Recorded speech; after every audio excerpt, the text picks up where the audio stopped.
Okay, so for today's class, we're making a mug rug. It's like a big coaster, but big enough to put your big mug on, maybe your biscuits at the side, and they just look pretty. There's one made with patterned fabrics. This one's a little bit smaller. This was done with charm squares, cutting up charm squares.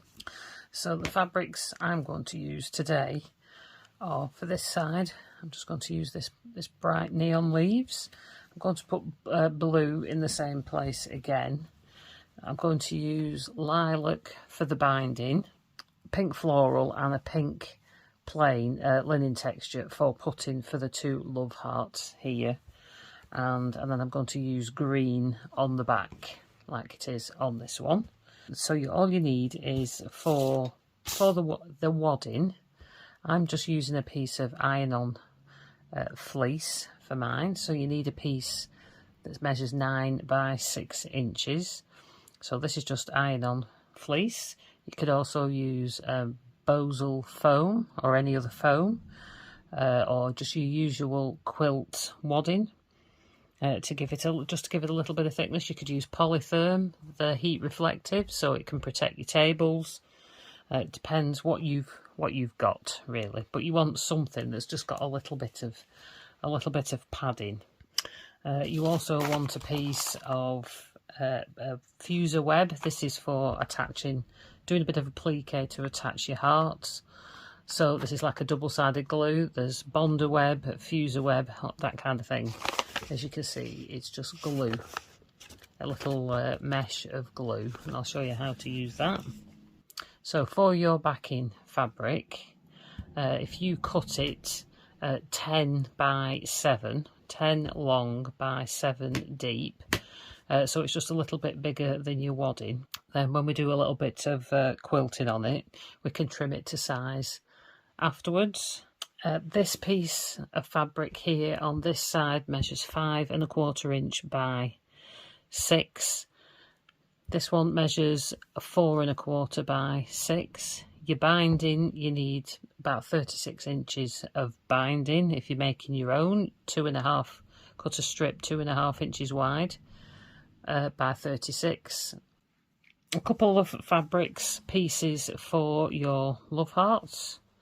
You only need small pieces for that.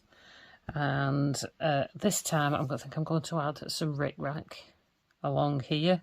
And then I've got a piece of 3mm ribbon, which is what I have here. It looks like braid, but it's not, it's ribbon. So I'm going to put rickrack here. So about 9 or 10 inches of that. It's going to be 9, the finished size is about 9 inches. And then about 6 or 7 inches, minimum 6, of ribbon. Coordinating thread, I'm actually going to use a variegated lilac-y thread. It's in my machine at the moment, but you'll see it when I'm using it. I'm going to use a variegated thread to match these, and then I'm just putting a white one in the bobbin underneath, so you'll see it just like you do on this one. You can see the white. You could put, if you were say doing the green on the bottom, you could put a green thread in the bottom to coordinate, but I quite like the way it stands out because it looks nice this way up as well. So gather all those together and let's get started. Now I have been asked a few times to show my cutting out when I'm cutting out for projects, so I'll just cut out this one piece. So I've already cut out the one for the left side, and I've cut out my back piece. My little back piece is just a little bit bigger than the wadding. So the wadding's 9 by 6. I think this is roughly 9.5 by 6.5. I'm just going to trim that down afterwards. So this piece on the left measures 6 by 4.5. So I've already cut that one. So I'm just going to cut this one for this side, and that is 5 1/4 by 6. So if I'm going to cut that, it's going to be 6 tall by 5 1/4 wide. So all I would do is take my fabric, I'll put it this way around, and then measure with my ruler. So have your one up in the top right corner, both ones up in the top right corner, and then this is 5 1/4. So I'll just go in a little bit from the side, and then my 6 down near the bottom. So I like to go just a bit above the selve edge and leave a bit of space here, and then just cut those 2 lines out, and then turn that round, and then I can line up 5 1/4 on this line here, and 6 along the straight line at the bottom. They're the 2 straight lines that I've already just made, so you know everything should be squared. And then just trim all that down. Always make sure you cut away from you, not towards you, so you don't cut yourself. These should overlap by 1/4 inch in the middle, because obviously we're going to put a seam here in the middle of those. So the only other pieces I need to cut with my rotary cutter now is for the binding. So got a piece of the lilac here. Now this measures 18 inches this way. So this way, this short edge here, this is 18 inches. So I'm just going to fold the 2 edges together. And then I'm doing a 2.5 inch strip of binding. I've folded it up, so we're cutting. You don't have to have an 18 inch long ruler, so this is folded up. So then you would only have to cut 9 inches. So I'm going to line up the 9 with the bottom. So as long as that's flush along the bottom here, and your 2.5 inch line is within the edge, I'll just move it across.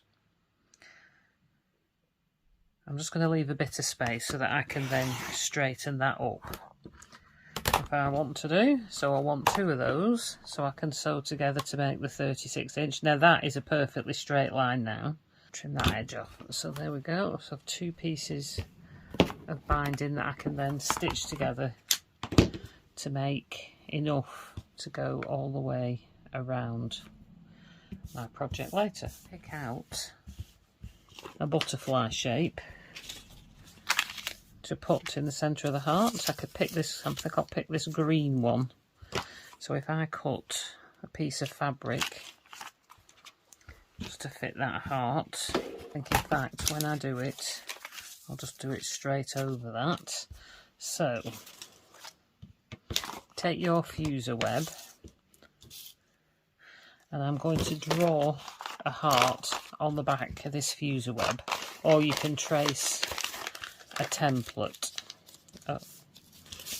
So if this is your template that's been traced, I've folded my fuser web in half, and then you can put it either completely flat, but you'll get it even if you fold yours in half and just put it across the half line. Point to the dip here and then draw around that. Okay, so that's your half shape, and then you'll need a small heart as well. I can provide a template for that if you need that. I've just drawn that on. You only need to draw the half shape on. Now just cut around that. Okay, set that aside. So now this is just plain paper on one side that I've drawn on, and then you can see the glue on the opposite side. I'll just turn my iron on, same on this one. So I'm just going to turn this fabric over, and I want this butterfly to be roughly in the middle. I'll have it so it's flying, and I'm going to cover over that butterfly with this heart shape. I'll just grab my ironing mat underneath, get my iron, and then just press that on. So glue side down, paper side up, and then you can just press this onto the back of your fabric. And then I'm just going to roughly cut out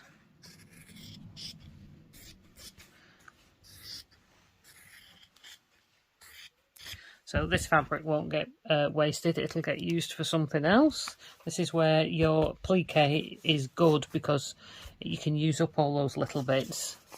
You can also, just on the back of the paper, if you can draw freehand, on the paper side, if you use web, you can just draw the shape on, roughly cut it out, stick that onto the back of your fabric, and then cut it out completely, properly, directly from the fabric that way. But for these, I thought it was easier to just cut out the shape so I could roughly line it up how I wanted it. These will, when I'm ready, sit on here like this. Before anything else now is take your back piece of fabric. I'm just going to give that a quick press, and then we're going to attach the wadding to that one. So glue side, so wrong side up, glue side down into the right place, and then I'm just going to flip that over so your wadding will be completely covered there, so there's no bits sticking out, because I've cut this back in a little bit bigger, and so you won't get any of your wadding sticking to your base of your iron. So just give that a good press all the way over. Okay, now you would let that cool for a little bit as well, just to make sure your glue is set properly. I'm just going to press these two pieces. So what we want to do is put them right sides together. Just move that out of the way.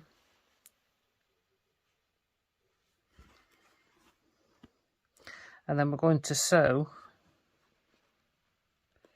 these onto your wadding. I'll just turn that round with a 1/4 of an inch seam allowance. Now these are the same size about as your wadding. So we've got the wadding with the backing, so the backing is right side onto your table. And then I've got the fabrics this way around, so they're upside down, because I want to sew a 1/4 of an inch seam straight down here. Now if you need to do, you could just pin that so it doesn't shift. And then we're just going to sew down here at a 1/4 of an inch seam allowance. Just a regular stitch length. So that is now stitched all the way through the layers. So this will be on the left, this will be on the right. Okay, so the next thing we want to do is place our hearts. Now you need to make sure they're away from the edge. You're going to have, I'm going to put rickrack down the middle, a little bit of rickrack down the middle, and then I'm going to put the ribbon going straight across here. So I'm just going to lay them on for a second, and then I'm going to see where I want to put my hearts. You need to be at least a 1/2 inch in from the edge, because you're going to put your bind in there. In fact, I might just cut them just a wee bit smaller. So I'm just going to put this one on first. So you just peel off your backing. Glue stays onto your fabric, and then that's done with. You can use that for a template for next time. So my heart, just going to line them up again. So I'm just going to press that onto there. Take those away. Take that little heart away at the moment. And then just press down until that sticks. Only takes a few seconds. So that is now stuck in place. So that's not moving. Okay, so the next thing I'm going to do is I'm going to do this blanket stitch around. You could just do a zigzag stitch. The choice is yours if you haven't got the blanket stitch pattern. So on my machine, I'll just bring the camera across and show you. It looks like this number 6 there. This is the blanket stitch on mine. Makes it look like this. So if you've got a DX7 like me, a Juki DX7, it's this button number 6 here you want next. When you're going to do your blanket stitch, I suggest you just test on a bit of fabric first to make sure that the stitch is the size that you would like. So I'm just going to test it on this one first. Now it comes on at 1.4 inches, 1.4 mil wide, and then 2.2 inches long. Now I think I'm going to need it a bit longer than that, and I'm going to set it to 3, the stitch length. I'm just going to set it to, this is my stitch length, I'm going to set that to 3 mil, and then this says 1.4 millimeters wide. I'm going to set that to 2 and try that size first. So I'll just test it out on a bit of scrap. See if that's suitable for what I want.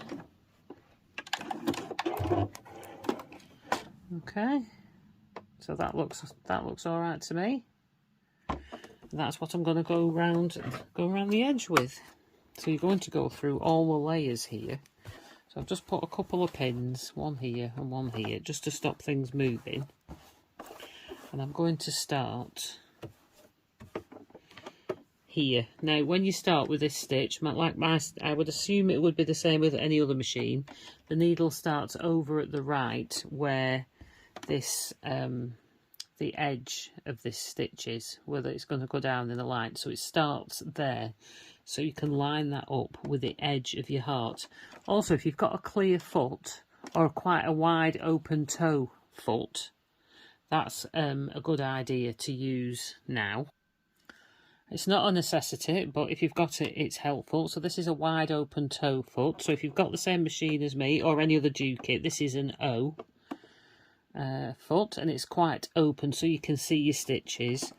Or this is a clear foot that you can see through. That's another good idea. That's an I. So I think I might switch to this one actually. Now, if your machine cuts your threads, I've not been cutting them with the machine. I've been pulling them out and cutting them with scissors, because you want to have the 2 threads out, because you're going to see the stitching on the back. If you cut the threads, they might nest up a little bit on the back and make a little knot. So if you have them pulled out, you can hold on to those as you start stitching, and then that won't happen. So here goes. So it goes in, across, in, across. So just keep going until you need to turn. Right, I'm going to do one more. And then I'm just going to stop, lift the foot a little and just turn. So that straight line still follows along the edge of the heart. I'm losing sight of it, so I need to move over.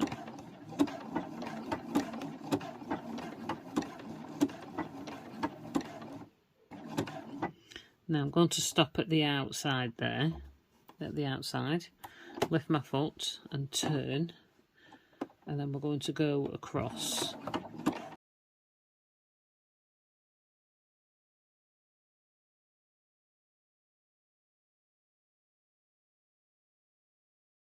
Then when you get to the end, to your last one, just lift your needle and lift your foot and pull out the threads. Leave them quite long, because instead of trimming them off there, I would then suggest you can tie those 2 in a little tight knot and then trim them off, and then repeat that on the back. So can you see you've got the start and the finish thread, stands out clearer here, and you've no nest at all where you started, because you started with the long threads pulled out. So you can just knot those as well, and there you go. So that's your blanket stitched heart. The trick to that is just taking your time and turning the fabric as many times as you think you need to. Don't try and go too long before you turn it. So then once you've done that one, I'm just going to press that one into place, glue your next heart into place, and then we're just going to stitch that one on as well. So again, I'm just going to start at the side. Sorry, not use my 1/4 inch foot. Have the needle in the middle, and then set it at 4 inch. Okay, so I'm going to line up this edge of the heart with this edge of the foot, the inside edge of the foot. So can you see that lines up with there? That roughly should stitch at 1/4 inch now. So And again, like before, just stop and turn and keep this edge of the heart here lined up with the inside edge of the foot here, and that'll keep it even. Just keep turning.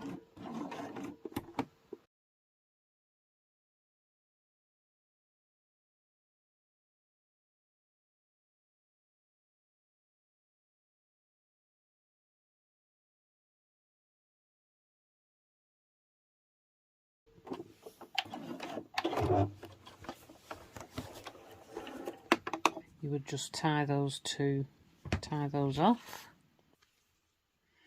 You could also put a little bit of fray check on these as well, which will help stop them coming undone. Okay, so there's your stitching on there. Okay, so the next thing we're going to do is we're going to stitch some straight quilt lines down here, like on this one, like here. So we're just going to stitch some straight lines, give it a bit of a quilted effect. Now, as you can see on this one, I've used quite a big stitch length. So again, I'm going to use 4mm. Okay, now I'm just going to use approximately the width of my foot here. So I'm just going to line the edge of my foot up with the straight line here. You might want to use your walking foot for this if you find it drags a lot on your machine, but I'm just going to use my regular foot for this. So 4mm length, and then just stitch down. And I'm going to turn and go the other way, and I'm just going to do the width of my foot. So I'm just going to line this line up I've just stitched with the edge of my foot. Okay, next we're going to add the ribbon. So I'm going to add ribbon down the centre line here, and then I'm going to add rickrack across here. So the first thing I'm going to do is add this 3mm ribbon, and I'm going to do that using a zigzag stitch. Right, so to zigzag this ribbon on, what I suggest you do is just add a little stitch on the ribbon here at the top, just to hold it in place, just to stop it slipping. Okay, so then you're going to set your zigzag stitch on your machine, and then set it to stitch width 4mm and stitch length 4mm, and then just stitch across. Keep your ribbon centered. By not having it stuck down, you can move it around to keep it centered, and your stitch should go straight across it. Okay, now I was using rickrack, but I've just had a bit of a mishap with the iron and melted it, so I've switched to some ribbon. Line my mug rug up with a straight line on the mat, and then I'm just going to put this ribbon on, just using a bit of glue to start with. And then I'm just going to put the iron on that. See how I melted my rickrack? The rickrack is obviously not ironable. So there we go, and then so that's stuck on temporarily with glue, and now you could either sew this on with a couple of lines of stitching, or again, I'm just going to use the zigzag stitch on this. You could use a fancy stitch, you could use a wavy line. So there we go, that's stitched on just with a zigzag stitch, and this thread actually blends in quite well. So again, all we need to do now is just trim off those edges. Now again, at this point, it's worth making sure that everything looks square. You don't need to trim anything down. I'm just going to trim mine at one end. So all we've left to do now is to bind it. Okay, so now we're going to add the binding. So we're going to turn our project over and work on the back. It's better if you're doing it by machine to start on the back. Sew it on the back first and then wrap it round to the front. So you're going to leave about 4 or 5 inches length unstitched, and then we're going to just start stitching about 1.5 inches from the end. So I'm just going to stick a pin in there so it doesn't move. So we're going to stitch this on at 1/4 inch seam allowance. So you're going to start about 1.5 inches in, so I'm just going to start roughly about there. I've got a 1/4 inch setting on my machine, so it moves my needle over, so it's at 1/4 inch, so I can just sew flush with the foot. And we're going to sew down to here till we are about 1/4 inch away from the bottom edge. So I'm just going to roughly mark that. I'm going to just stitch at my usual stitch length. Back stitch here at these at this end. Just take that pin out now. And then when you get to your 1/4 inch away, we're just going to rotate and then sew roughly off the corner. Okay, so we've just stitched off the corner 1/4 inch away from the bottom. So when you've done that, so turn your work, and then we're just going to fold this back at an angle like this, and then this side here will be parallel to this side here. Okay, so you'll have a straight line parallel to that straight line there, and then you're going to fold this one forward. So this piece here, fold forward until the fold line is flush with that edge there. So you should get a nice straight line here. There we go, that'll do. And so then this will all be lined up with this edge. And then we're just going to go back on and then sew at 1/4 inch until we get near to the next corner. So just back stitch there.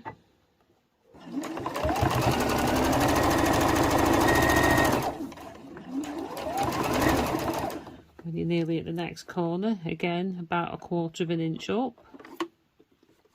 That's where you're going to stop. And then just sew off the corner again. And then just do exactly the same here as you did before. So up at an angle.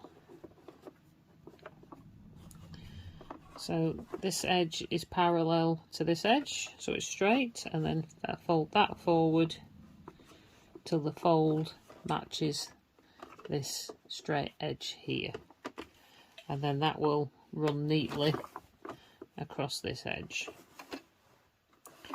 So again, stitch all the way across, just going to back stitch there and do the same to the next corner.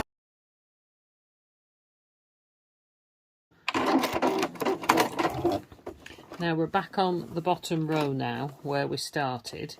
So again, once we've folded this one back and this forward, so I'm only going to sew in about 1.5 inches or so because we need to leave a long tail again. So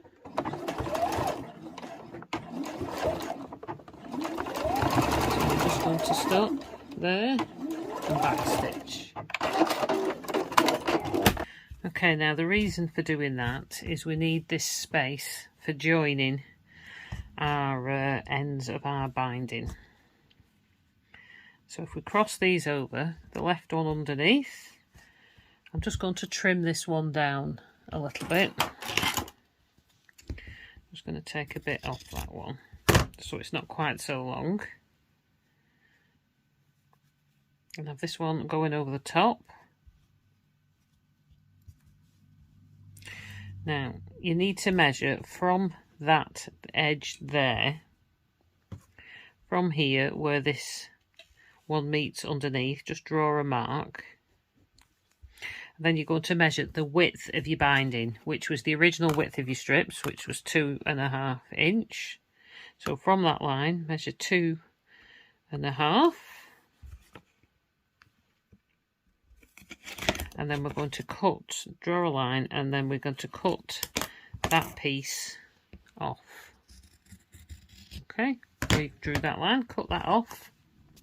Okay, so take this side, the top layer, and open it out. So it's opened out like that. you've got your bottom layer, and you're going to just flip forward and turn it upside down, and then we're going to just put it at a right angle on this one like we did on the other one, except now you stitched, these are 2 stitched pieces and you've got your mat in the middle. It just makes it a little bit more awkward. All fingers and thumbs. And then we're going to draw a line. You can use your 45-degree angle.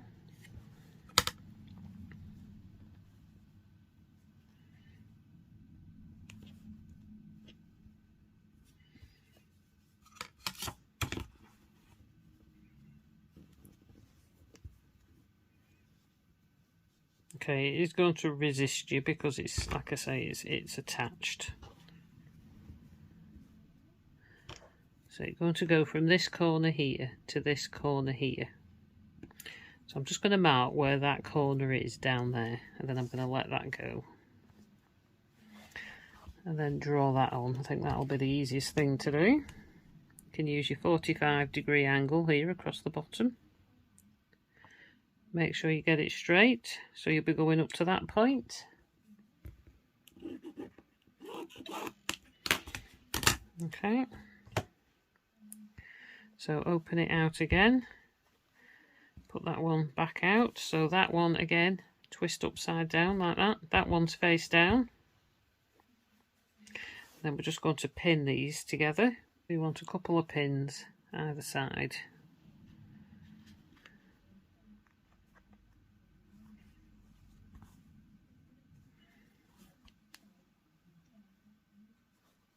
Okay, so that should be all right, as long as this bit's all lying flat. So we're now just going to, you just want to take it to machine and sew that line.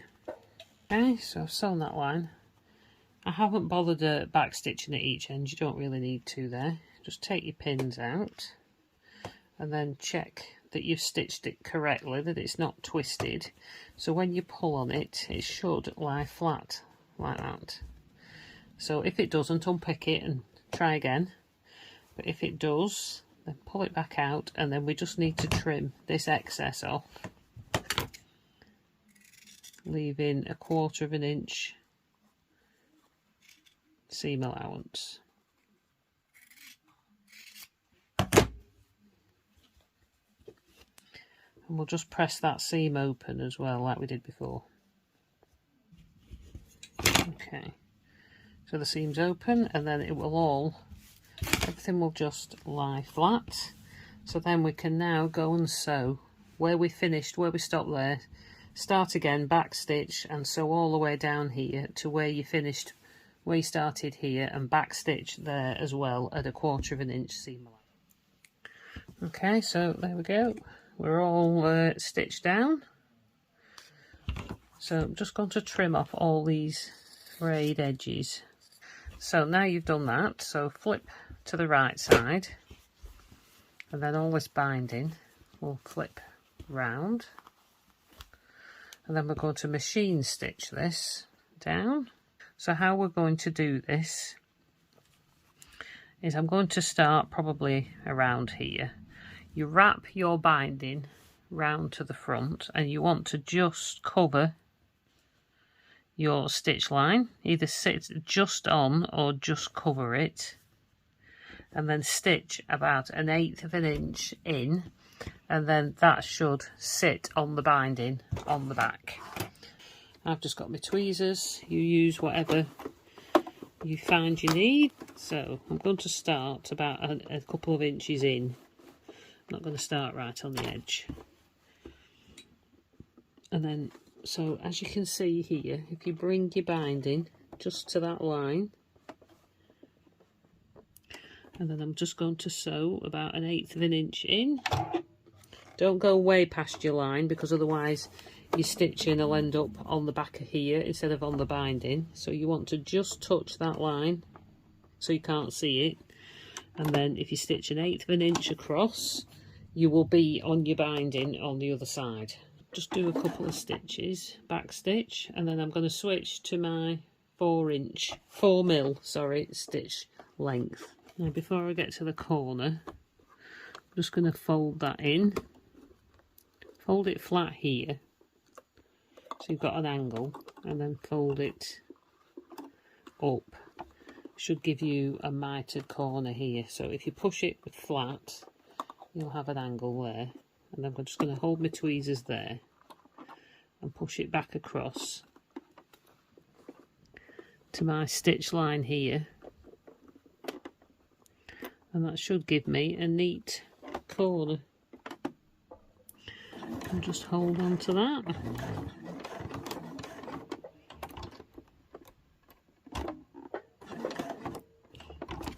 Turn, leave your needle down, and then turn your work.